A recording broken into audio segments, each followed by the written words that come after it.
All right, we're going to go ahead and get started. I want to first of all thank everybody for joining us tonight. We're going to be talking about some of the legislation that the Virginia Education Opportunity Alliance will be getting behind during session.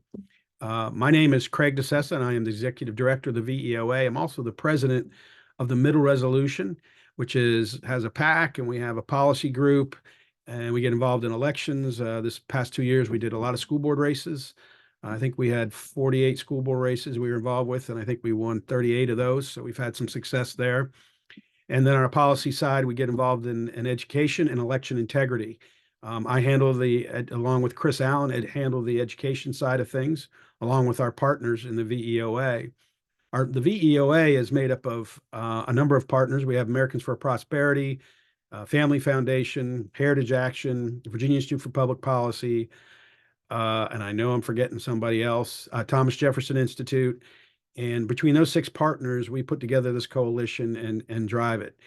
And we've got some great partners. I've never done this before, but I want to recognize Lindsay Z, who is who runs the back end of this.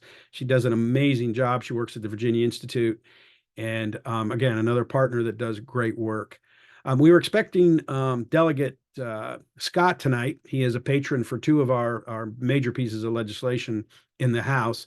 But I do know that he missed session today because of some family issues up near his home up in Spotsylvania. So I wasn't sure if he was going to be able to join us. He thought he could this morning, but it doesn't appear that he has. If he does join us, I am going to have him share with us some of the challenges we have down at the General Assembly this year. I think most of you are aware of our political situation down there, but that doesn't mean we can't achieve some success. So what I'd like to do today is I've got a short slide presentation that I'm going to share some bills with you. And I've also got another slide that's got some bills, some examples of some of the bills that are out there. We are presently reading all of the education bills, myself and Chris Allen and Lindsay. And I don't know, there's going to be several hundred before it's all said and done. As you can imagine, it's quite the task. And they're all being dropped right now into the legislative information system. So as they get dropped, we put them in our spreadsheet and we review them and we decide whether we're going to support, oppose, or we don't even bother. Some of them are not worth dealing with. But we will be primarily focused on our education choice legislation to try to provide more options for parents. As you already probably know, the Virginia Education Opportunity Alliance mission is to strengthen parental rights by expanding educational options in Virginia. And so that's what we're attempting to do. So if there's nothing else, I'm going to go ahead and get started. Lindsay, I'm going to try to share my screen. Can you all see that, Lindsay? Can you see that? Yes. Okay, excellent, excellent. So this is endorsed legislation. This is legislation we asked patrons to carry in the General Assembly this year. Okay, now I just got to see if I can there we go. Okay, so the first legislation, commonly referred to as education savings accounts, we've introduced a limited eligibility bill. And then you'll notice we changed the name. It's Education Excellence for All. We're trying to rebrand it a little bit. ESAs have been battered around down at the General Assembly since 2015 when we first introduced the legislation. And working closely with the Lieutenant Governor and with the patrons of the bill, we all came to the conclusion that maybe we needed to try something different. One of the things I'd like to bring up that's really important is we have a lot of new members down at the General Assembly. I think there's 35 new members of the House, and I think it's 18 new members of the Senate, and there's only 40 in the Senate, so we're almost 50% of the Senate has been replaced. So what you have here is an opportunity. A lot of these are Democrats, a lot of them are Republicans. But a lot of the Democrats, and as we all know, the Democrats have really opposed our legislation over the years. But these new Democrats coming in are young. They have a little bit different take on what's going on around them.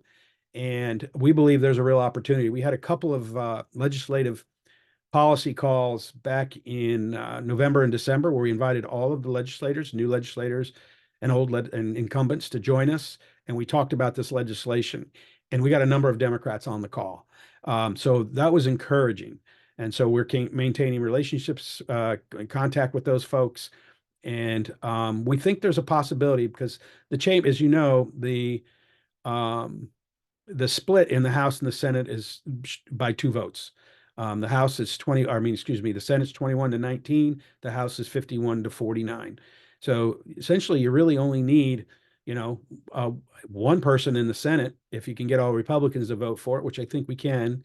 And then the lieutenant governor breaks a tie. And I'm talking about all the different types of legislation. And then in the House, we do need people on the committees to vote for it. But on the floor, you do need two, and two Democrats, or enough folks to get to 51. So we're feeling pretty positive about this. We know we got a long road ahead of us, and it's not going to be an easy climb up this hill, but we think there's an opportunity here. So going back to the legislation, HB 1164 is our new number for our ESA. And this one is, as opposed to last year, many of you may recall, we had a universal bill. We went with limited eligibility. 300 families who earn 300% or below the federal poverty line would qualify for an ESA. If you have an IEP, 400%. Now, why did we go to this limited eligibility bill? It's because it is attractive to a lot of African American Democrats who live in the difficult, underserved communities, who represent them. I have in 2016, we had two leaders of the NAACP support our legislation, but they would only support the limited eligibility bill. And so if this is what we got to do to get something passed, that's what we got to do. And so that's why we've reduced the eligibility on this bill. Uh, Apologize. There we go. The average amount ballpark is going to be $4,000 that a person would receive, or a student would receive. And it varies. I think most of you probably know, if you're out west, they get a lot more state money than they do in Arlington. And so it's all based on the state funding that goes into the local school district per student. But on average, it's around $4,000. So that's what the parent would receive in a restricted bank account that it's spelled out in the legislation. If you look up HB 1164, which you can go to www.lis.com, I believe, is a legislative information services, and you can type in the bill and you can read the legislation, and you can read what this would allow you to purchase. For example, private school tuition, curriculum for homeschooling, computers up to a certain point. So there's all kinds of things you can purchase. It's all written out in the legislation. And there's also a way to, if it's not covered by the legislation, you can appeal and ask for something that maybe is a therapy for your child, because they do better if they are on a horse. We've seen equestrian requests over the years in other states. So that's just an example. And of course, the patrons are Delegate Phil Scott, and he's up in the Spotsylvania area, and Senator Emily Jordan. Many of you may know her as Emily Brewer, and she was a delegate up till she got elected this year as a senator. And they're both huge supporters of this legislation. Obviously, they've agreed to carry it for us. The other bill that we've introduced this year, this is the first time that we've introduced this legislation. We're calling it a parental tax credit. And how this works is that if you spend money on curriculum for homeschooling, or you spend money on tuition for a private school, you can deduct off your taxes the cost of those education expenses, up to 50% of the state funding that goes into a school district. Going back to what we talked about earlier in the ESA, or the Education Excellence for All bill, that $4,000 is based on the state funding that goes per student in a school district. So, for example, if we use the average amount up there in the ESA, if you had $2,000 in expenditures for a curriculum, you'd be able to deduct that from your taxes. So that it's a tax deduction, or a tax credit. Not a tax deduction, I apologize, a tax credit, which is different.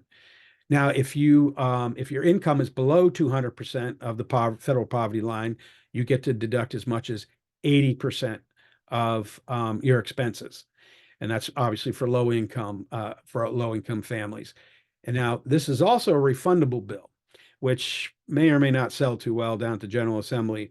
But what that means is that if your tax liability is less than what you are able to take a tax credit for, you actually get a refund from you would get a refund from the state because your expenses exceeded what you could take or you could take a tax credit for. So it's a refundable tax credit. Patrons are again Delegate Phil Scott, and in the Senate, it's Senator Glenn Sturtevant. Not sure how many of you know Glenn. He was a senator, was defeated I want to say in 2019. But Glenn carried our ESA bills prior when he was in the session. And before he even became a senator, he was on the school board in Richmond and he testified for the ESA when he was on the school board. And as you might guess, he got a lot of heat for that from the education establishment, but he believes this is the right thing, especially knowing what the schools are like in Richmond, Petersburg, and so forth. So those are two of the pieces of legislation that we are going to get behind. The third one is it's a bill that requires school boards to create an alternative education process. What do I mean by that? They have to develop a process that allows parents to request funding from the local school board to do alternative education for their children. This bill will likely get slammed by the education establishment. They're going to cry unfunded mandate, yada, yada, yada. And we may negotiate with them and say, well, what if we put may in instead of shall, meaning that the school board can do this if they'd like to. And the reason we're introducing this is because we've been approached by a number of school boards over the years saying, hey, can we do our own ESA? And we're like, well, we're not 100% sure. Nobody really has an answer for that because it would have to go, basically, if it got passed, it would have to go through, it'd probably be, there'd be a lawsuit suing the state saying that it's not legal. There's something called the Dillon Rule here in Virginia that requires counties to stay consistent from county to county on certain laws, especially when you're using state money. So we're not sure if it would violate the Dillon Rule. Nobody has been able to give us a straight answer. So we said, well, let's just write a law and let's see if we can get it passed. So this would give school boards the opportunity to basically create an alternative education process for parents to apply for money. We're pretty excited about this legislation. We think it may have an opportunity to pass. We've got patron as again, Senator Glenn Sturtevant. And so all those bills have been dropped. I will say just a note, a point of interest or note that on the Education Excellence for All bill, we do not have a Senate number yet. I believe that the patron, Senator Jordan, is going to be dropping that bill later next week near the deadline. The strategy there is obviously she doesn't want the opponents to this legislation to know that it's there until the last minute. That's a strategy that a lot of people like to use. So anyway, those are the three major pieces of legislation that the Virginia Education Opportunity Alliance will be actively lobbying for. We are going to be looking for folks to come testify in the subcommittee hearings. Just so you know, you might want to put this in your calendar. Tuesday mornings at 7:30 at the General Assembly, the K through 12 Education Subcommittee will be meeting. We still don't know who's on that committee, but we understand Delegate Scott may be he's on the Education Committee, is my understanding, and he may be on this. We don't know yet, which would be helpful. And then on the Senate subcommittee, we still don't know when that is. That's not been posted, at least hadn't been posted of earlier today. So we'll be getting all of that information out to everybody here as soon as we have it. But we would love people to testify. If you're interested in testifying, please contact me at craig@veoa.org. And if Lindsay, if you could put that in the chat, I'd greatly appreciate it. And also, Lindsay, maybe you can put in the links to at least the legislation that we've got so far so people can go review it. All right, so that's the legislation. We're going to have questions here in a little bit, and we'll and we'll take your questions. I'm sure there's a lot of questions about the legislation. I just have one more slide, just a few things. As I said, there's hundreds of bills being dropped right now. We have not had a chance to read them all. There's just no way to do it. This is a long slog. I'll be reading bills tonight after this call as we try to get through them so we can, if we're not necessarily going to be lobbying for bills or lobbying against bills, but we'll let you know what we support and what we oppose. And there'll be a lot of education bills we won't even deal with because they're just really not pertinent to what we're doing. But here's just a couple bills out of just to give you an idea of what we're seeing. SB 187 requires local school districts to raise staff salaries and teacher salaries above the national average. Now, I'm all about paying teachers more money. We do not pay our teachers enough money here. We don't pay our cops enough money. We don't pay our public safety folks enough money. However, if you think through this bill, and let's say every state decides we're going to pass this bill too, what's going to happen to the average? You're going to be chasing this forever, and it's going to create a mess for teacher salaries and so forth. There's no way you can do this. But this is the kind of stuff that we're going to be seeing, people not really thinking through what they're trying to get passed. A couple other bills. SB 87 allows school boards to develop policies to prohibit the use of electronic devices. There is a movement moving forward. In Richmond, they got 6 schools where they're telling students they have to put their phones in a cubby before they come into school. I know of a private school that takes advantage of the Education Improvement Scholarship Tax Credit. They, a year and a half, 2 years ago, prohibited students from bringing their phones into the classroom. And one of the board members who I know said to me, he says, it's amazing how the performance of the students went up. So this is something that's, I think, is happening across the country. And this is a great bill. And it basically says, I think school boards probably can do this already, but I think that they're trying to codify it in law so to make sure that they know that they can. That's Senator Bill Stanley, by the way, is carrying that bill. HB 17 allows home educated students to participate in public school sports. Most of you probably know right now that homeschool students cannot participate in VHSL sports. That's Virginia High School League, I think is what it is. Tom Garrett is carrying that bill in the House, and I think there's a number of people carrying this bill in the Senate as well. This bill has been introduced for as long as I've been doing this, which is about 16 years now, 15 years, and it gets killed every year. The public schools oppose this tremendously. But the interesting thing is, around the country, I think most states allow it. So hopefully one day we'll get there with this legislation. And another one here requires seniors to pass 70% of the immigrant naturalization test. Now that's an awesome idea. I think Delegate Lee Ware is carrying this bill, and it requires, if anybody's familiar with the immigrant naturalization test, and many of you probably are, some of you probably have taken it, this would open up students' eyes to exactly what is our country about. So I think it's a great piece of legislation, because in civics class today, they're barely teaching American history. They're barely teaching. I don't even know that they teach the Constitution anymore. I've heard in places they don't, and the kids need to learn this stuff. So that's just some of the bills. There's, like I said, hundreds. Some of them that I've seen are reasonable, like these, and then others are, you scratch your head and go, what is somebody's thinking on this piece of legislation? So that's all I have. Let me stop sharing here, and why don't we? Let me see if I can get rid of this. And did Delegate Scott join us, Lindsay, by any chance? Did you see? Haven't seen him yet. Okay. So he's probably not going to be able to join us. So what I'd like to do is I'm going to handle some of the questions that came in first, and then I think, Lindsay, this time around, we don't usually do this, but maybe if somebody raises their hand, you could let them, unmute them and let them ask their question. But let's go ahead and go to some of the questions. And a lot of these questions are very similar, but I'll deal with some of these. Let's see here.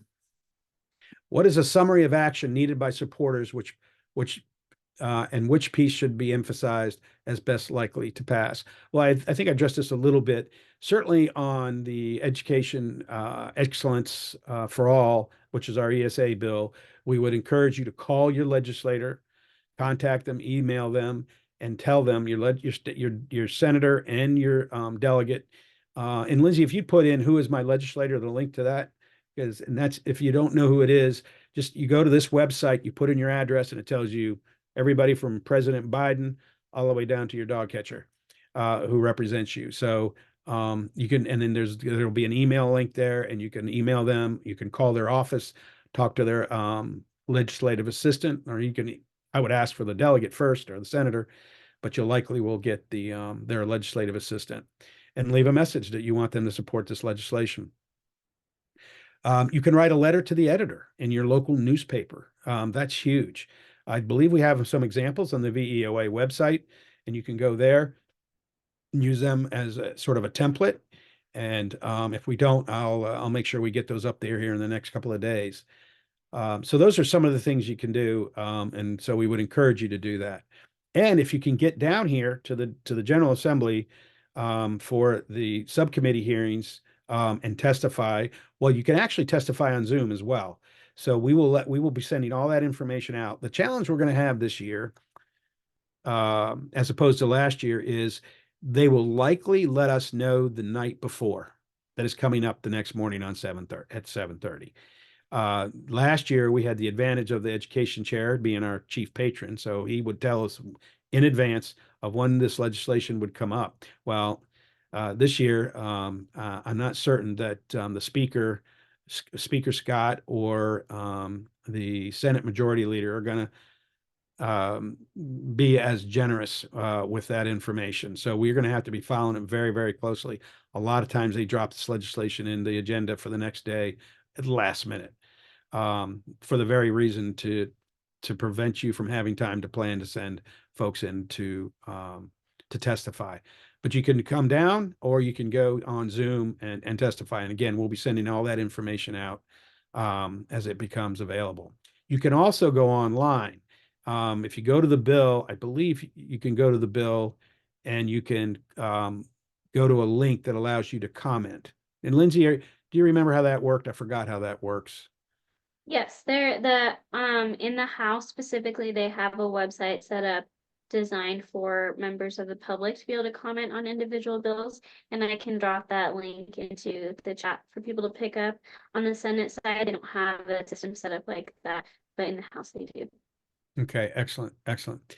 Also, if you're interested, kind of have to be a geek like me. You can watch now that they're in the new General Assembly building. I don't know how many are aware of this, but it just opened up this year, and I think every meeting is going to be recorded on video, and that will be available. You can watch it live. You can watch the committee hearings live, or you can go back and watch a recording of it. So if you're interested in certain pieces of legislation, you can also do that. So you can go to the Virginia General Assembly website, just type that in Google, and it'll pop up, and there's links there to go ahead and go to the videos of different committee hearings. You'll have to navigate it a little bit because there's going to be a lot of video. But that's also something that you can do as well. All right, let's see here. Please share what school choice options are currently available to parents and how to access them. Right now, the only real school choice law that we have available today that provides resources to parents is the Education Improvement Scholarship Tax Credit Program. It's been around for 10 years, 11 years. It is dedicated to low income families, 300% or below the federal poverty line, or 400% if the child has an IEP. And money is donated by individuals and corporations to what we call scholarship granting organizations. And each private school that utilizes this money has their own SGO. It's inefficient.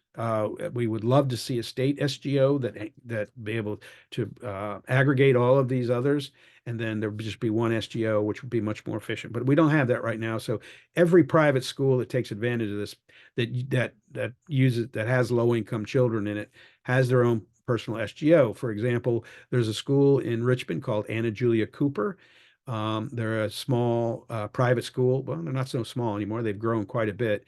They're right across the street from one of the housing projects in Henrico, East Henrico. And they have an SGO. My wife and I donate money to them, and we get a 65% tax credit.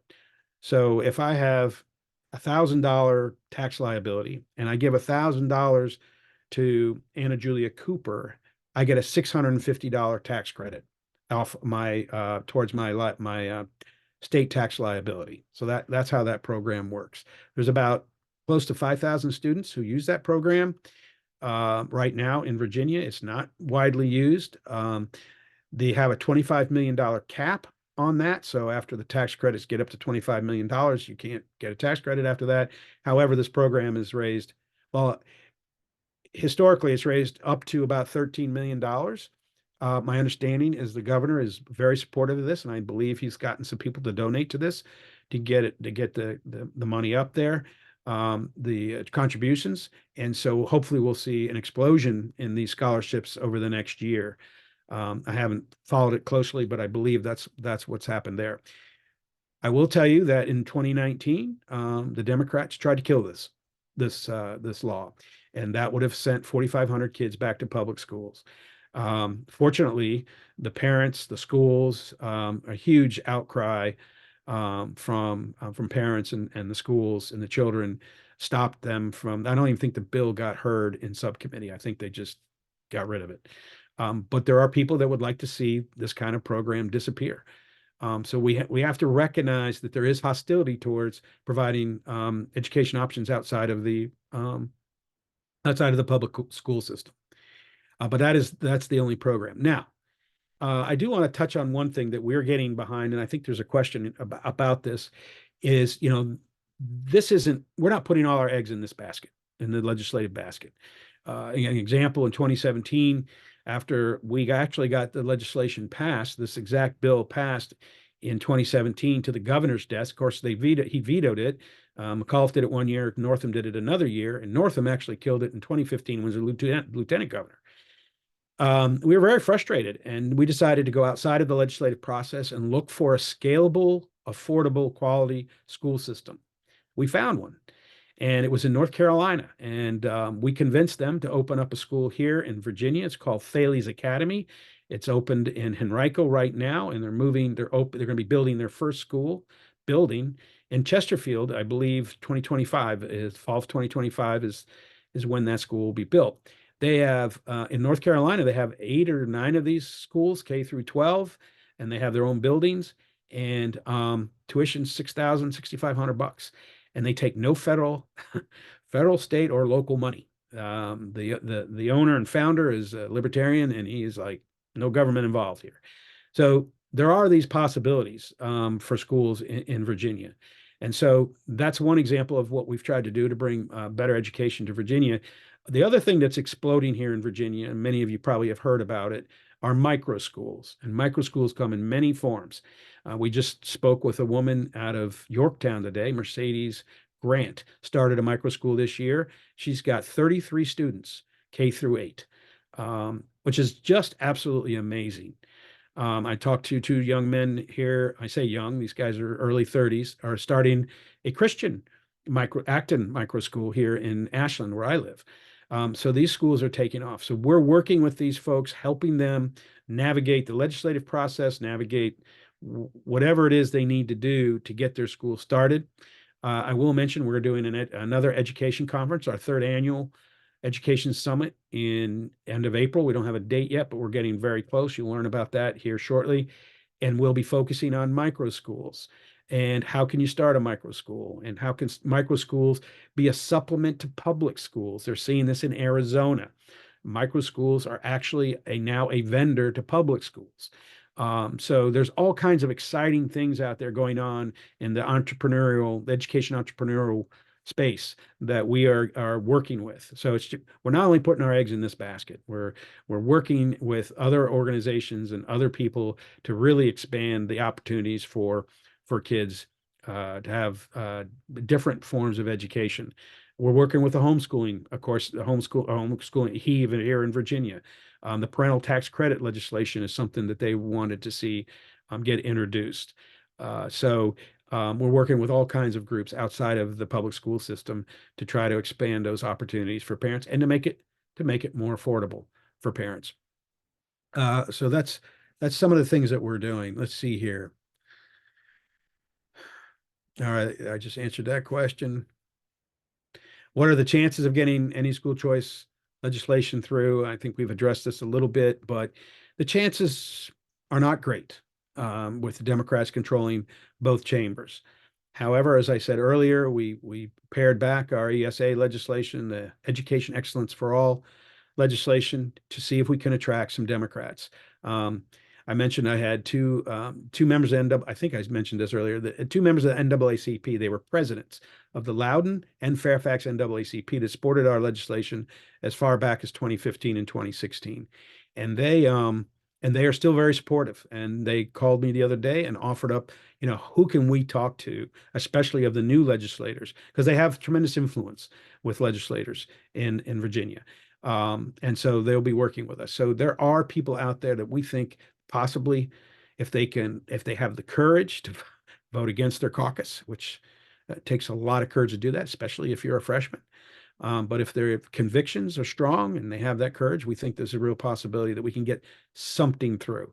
But again, it's an uphill battle. It'd have been a lot different had the numbers been switched with Republicans and Democrats in both chambers. But that's okay. We're working on it. What are the merits of refocusing efforts on the EISTC? I will tell you that the folks who we don't work real closely with the folks who are that are the supporters of the EISTC, although we are as well. But there is a parent group that fights very hard for the EISTC, and their concern this year, and I think it's a warranted concern, is that if we make a big deal about the EISTC, the Democrats will come after it. So I'm not certain. I've heard rumors the governor is trying to figure out how to expand it. So that would be great.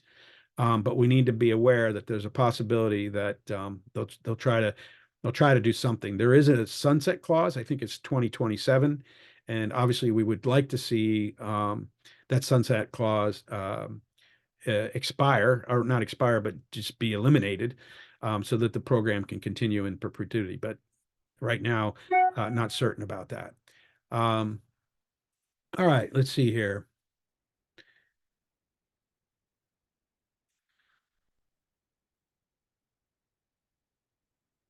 All right.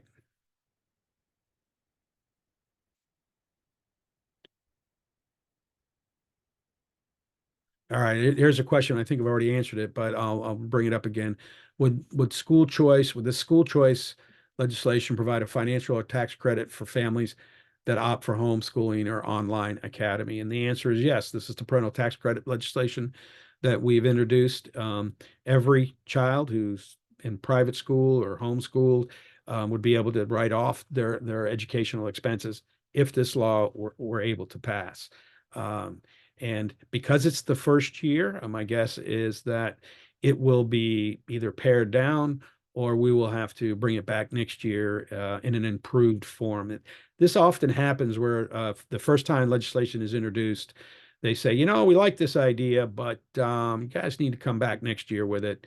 And these are the things we'd like to see improved on this legislation. So that's what I anticipate with the parental tax credit this year. But I've seen weirder things happen. So I suppose it's a possibility. All right, Lindsay, that's really all the questions we had up front. Do we have anybody with their hand up? We have a couple questions in the chat. Oh, it looks like Jack Stagman has a question or comment, and then I can reference a couple of the In the chat? Okay. chat Go ahead, questions Jack. after him. Hi, this is the first time I'm attending your meeting. I head up Taking America Back. You can tell from my accent, I'm not from here. I came from South Africa 24 years ago, and I head up Taking America Back. It's a very new organization. Essentially, you've got 20 mountains of influence, and obviously education is one of them. And we've got a group that is putting together a paper on education, not only just for Virginia. We've got a couple of leaders from Virginia, but it's basically countrywide. But I wanted to bring to your attention a model that I saw in California a couple of days ago. as you know, they've got the most corrupt government in California. So there's no ways you can pass any legislation with a corrupt government like that. So they've found a way that if you get 5% of the voters to sign a document requesting a referendum, if you get 51% of that referendum, you literally gets passed as law. And they're talking about $17,000 per child that follows a child from grade 1 right through to K8. And if there's funds left over, it can carry forward into college and university. So if you like, I could send you that model. We're looking at that model. It seems quite an encouraging one.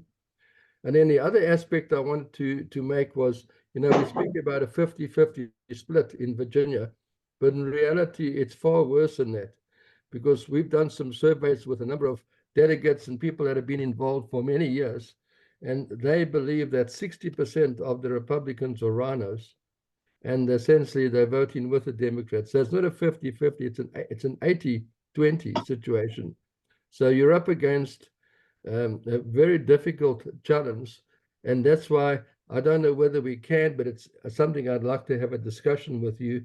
If we can look at, can we do that kind of thing in Virginia? I don't know. I'm not an educator, by the way, but I'm pulling all of these different spheres of influence together. But I can see the need of education. I go to Cornerstone Chapel in Leesburg in Loudoun County. And of course, when they announced that they began to start a school, they had over 2,000 applicants, and their school was 554 when they opened up a couple of months ago. So that it just shows you there is such a need for children to get out of the public school system. Yeah, Jack, I appreciate your comments. I would love to see that language. You can send it to Craig at veoa.org. And you and I actually, you probably don't remember this, but we actually met at Liberty a number of years ago when, oh my gosh, what's the pastor's name that works at Liberty? It just went out of my head. But anyway, I'm talking about. But yeah, we've got real challenges. Travis Witt? I'm sorry. Yeah, Travis. Thank you. Thank you. Travis's event at Liberty. But I will say, as far as the Republicans as rhinos, on our legislation over the years, we get almost all Republicans to vote for it. We have had Republicans get up and walk, one or two. So we get a lot of them, and the ones that have walked in the past, we've been able to encourage to vote for it down the road. I'll give you a perfect example. Jason Miyares, our attorney general, the first year voted against our legislation, the ESA. And the reason was he felt like it was unconstitutional. And we do have a Blaine Amendment in our law, in our Constitution, which basically says public money can't go to, some sort of a religious school or a private school. The Blaine Amendments have now been determined unconstitutional. But even back then, I was able to get an opinion from a gentleman who's now on the Supreme Court in Arizona, defending our bill in Virginia against our Constitution. The next year, the Attorney General did vote, or maybe it was the next 2 years later, he did vote for our legislation, and he's a big supporter of it now. So you do have to work with them. A lot of misunderstandings. It's a complicated stuff.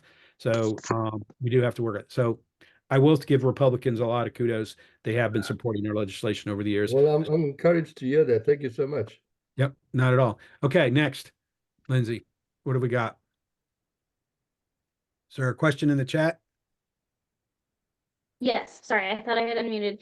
A question about if we have anything on charter schools this year, including more freedom for organizing them, etc. And then after that, J.H. Costoni has his hand up. Yeah, so on the charter schools, I have not come across any legislation yet. Chris Allen, I think, is on the call, who does a lot of our bill reading. I don't know if Chris has got anything, but we haven't seen anything on the charter schools. The governor has sort of taken the lead on that with his lab schools, which are a form of charter school. And if you're not aware, here in Virginia, our state constitution gives school boards a lot of power.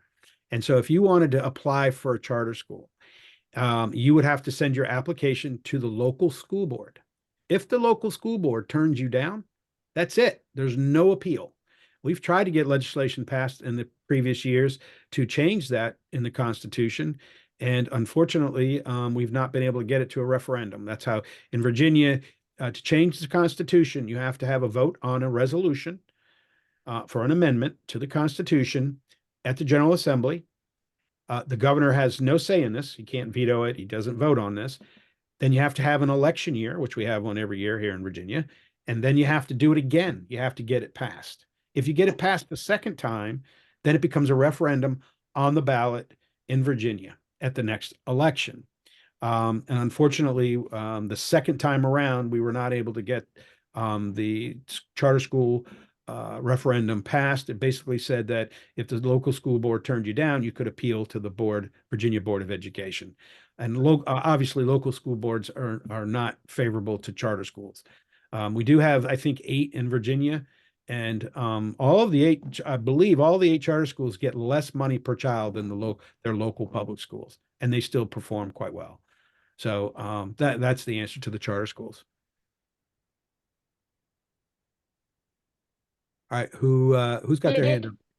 JH, you're next. Good evening, Lindsay. Can you hear me?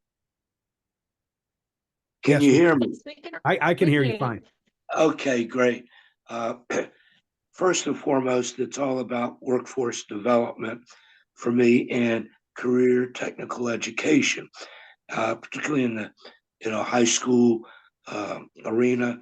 But then, is there any legislation or any support that the VEOA is finding or giving for workforce development CTE programs, since even Governor Youngkin is big on this? And so any thoughts, comments on this subject? Yeah, so JH, there is some legislation that's dealing with CTE. I've glanced over it. I have not had a chance to review it thoroughly, but I did see some legislation, and then on workforce development. And as you said, the governor is big on this. So I anticipate the governor will be introducing, well, he can't introduce legislation, but he'll have a senator or a delegate introduce the legislation. So I anticipate there will be some. And I think there's a real shot at getting some of that stuff passed. Uh, because the Democrats realize that this needs to be done as well. The question comes down to who controls it. The Democrats want the public schools to control everything. That's because they work closely with the VEA and the Virginia School Board Association, and they all like to have the control. So I think it'll come down to that negotiation, is my guess. But right now, I don't have any details on that specific legislation. But again, we will be sending out all of the bills. We'll send out a list of all the bills that we're supporting, or bills we'd encourage you to oppose, depending on what the legislation is. So you'll be able to learn more about that. Okay, thank you very much. You're very welcome. Just one more question on that. When you're looking over this legislation, is there any way, you talk about control, to get incorporated private businesses to be partners in CTE programs? So, that's just a thought. Yeah. Because, go ahead. Oh, I was just going to say, I do know that there are a lot of private schools that work very closely with private businesses. Cristo Rey is a Christian high school in Richmond, Catholic high school, excuse me, in Richmond, Christian too. And they work very closely with a lot of businesses in Virginia and do apprenticeships and things like that with the students. And I do believe there is some CTE going on there, because a lot of these students aren't going to go off to college. They're going to get their high school degree and they're going to get a trade. So I do know that it's going on. I don't know any specifics about it, but I agree completely with you. This is critically important. I'm hoping we'll see more public schools do this kind of thing. I know in Hanover, where I live, we do have a little bit of that with some of our specialty schools in Hanover. So they have electricians and plumbers and so forth that students from the high school will go, work as an apprentice. So there is some of that going on, but there needs to be a lot more of it. And I agree with you on that for sure. Okay, if I may just go on, my focus is on 21st century technologies, robotics, virtual training, artificial intelligence. So, I'd like to see any effort in the 21st century technologies. Of course, we need plumbers, electricians, mechanics, you name it, but robotics, virtual training, it cuts across the board. So, that's my 2 cents. And if you have any feedback, I'd appreciate it. No, not at all. I think that we need to be supporting it. Any kind of legislation that promotes this, for sure. As we all know, the trades are in real dire need of some very qualified workers. I can attest to that, as I've done a bunch of construction recently on my home, and some of the quality of the workers has not been the best. But some of it has too. So I do want to make point that out. Anything else? Any other questions, Lindsay? We did have a question about if you would share your slides from earlier. Yeah, And if we okay. could send out some of the resource links as well. Yeah. Well, why don't we do that? We'll set up an email with all the folks on this call, and we can send out I did get some requests from that. It's just 2 slides, but we can definitely send it out. So if there's no other questions, we'll be doing this again next February. I think it's right after crossover, which is February 13th. We'll get you the date, but if you're not familiar with how this works, the House will be voting on all the legislation that's introduced in the House. The Senate will be doing the same, and then the bills that pass the House and the Senate cross over to the other chamber to be voted on. And so that crossover day is, I believe, February 13th, which is a Wednesday, if I'm correct. And then so both chambers will then vote on the other chamber's legislation that passed. And so what we will do is we will have a call. I think it's that Thursday. That falls on Valentine's Day. It may not be the best day, but we'll figure it out. And well, I will definitely try to have the legislators on the call to give us an update of what's going on in the General Assembly, the mood, all that kind of stuff, and maybe even the Lieutenant Governor if she's available. We'll have on that call, and then we'll review the legislation that survived, and what potentially we can do to get it passed in the other chamber. And then what happens then is usually the legislation is changed by the chamber that's voting on it again. And so then they create a conference committee, and then that conference committee makes changes to the legislation to try to make it agreeable to both chambers. And then they send it off, they vote on it again, and then they send it off to the governor. So that's the process, the sausage making process, if you will. So that'll be happening come mid-February. So look forward to that call, and we look forward to having everybody there. Any last questions before we close? All right. Well, listen, I want to thank everybody for joining us today. Please get engaged in any way that you're able. We'd love to have you join us for testimony on our legislation, whether it's by Zoom or in person. 7:30 is early, but last year we had a tremendous turnout for supporters on both Zoom and in the subcommittee hearing. I mean, it was pouring out. Our supporters were pouring out into the hallways, and so that's very positive. I got a word from the Lieutenant Governor's office that the Democrats took notice that there are a lot of people that want this legislation, and a lot of the folks were from the underserved communities, telling their stories. And so for a legislator to ignore that is, I think, a mistake. So hopefully we'll have some real influence again this year. So thank you again for your time, and we look forward to talking to you in the future. Thank you.